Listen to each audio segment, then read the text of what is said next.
Hello every one, ഞാൻ ഈ വീഡിയോയിലൂടെ കാണിക്കുന്നത് സിറ്റിസൺ ലോഗിൻ മൊബൈൽ ആപ്പിലൂടെ എങ്ങനെ രജിസ്റ്റർ ചെയ്യാം എന്നതിനെക്കുറിച്ചാണ്. നമുക്കതിന് നേരെ പ്ലേ സ്റ്റോറിൽ പോവുക. പ്ലേ സ്റ്റോറിൽ പോയി കഴിഞ്ഞാൽ കെ സ്മാർട്ട് ആപ്പ് എന്ന് എൻ്റർ ചെയ്യുക.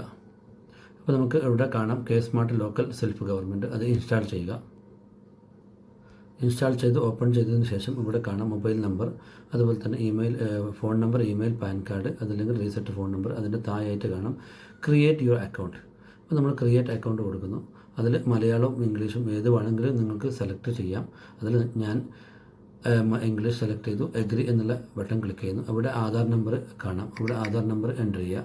ഞാനൊരു ട്രയലായിട്ട് അടിച്ചിട്ടുണ്ട്. അപ്പോൾ ഇവിടെ ആധാർ നമ്പർ എൻ്റർ ചെയ്ത് കഴിഞ്ഞാൽ നമുക്ക് ഗെറ്റ് OTP കിട്ടാം.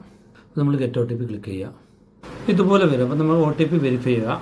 നമുക്കിതുപോലെ OTP അടിച്ച് വെരിഫൈ ചെയ്ത് കഴിഞ്ഞാൽ നമുക്ക് ഈ രീതിയിൽ വരാൻ വേണ്ടോ. അതിൽ ആളുടെ പേര് വരും. നമുക്ക് രജിസ്റ്റർ എന്ന് കൊടുക്കുക. ബാഗിൽ നമ്മളിവിടെ പേര് കാണാം. ഇതിന് താഴെ മൊബൈൽ നമ്പർ കാണാം. ഇവിടെ മൊബൈൽ നമ്പർ എൻ്റർ ചെയ്തിട്ട് സെൻഡ് OTP കൊടുക്കുക. മൊബൈൽ നമ്പർ അടിച്ചു കഴിഞ്ഞാൽ താഴെ OTP ഇതുപോലെ വരും. ഇതുപോലെ OTP വെരിഫൈ ചെയ്ത് കഴിഞ്ഞാൽ നമുക്ക് താഴെ വാട്സപ്പ് നമ്പർ, അതുപോലെ തന്നെ ഇമെയിൽ ID എൻ്റർ ചെയ്യാം. ഇതുപോലെ എൻ്റർ ചെയ്തിട്ട് നമ്മൾ താഴോട്ട് പോയിട്ട് രജിസ്റ്റർ എന്നുള്ള ഇതിലേക്ക് ക്ലിക്ക് ചെയ്യുക.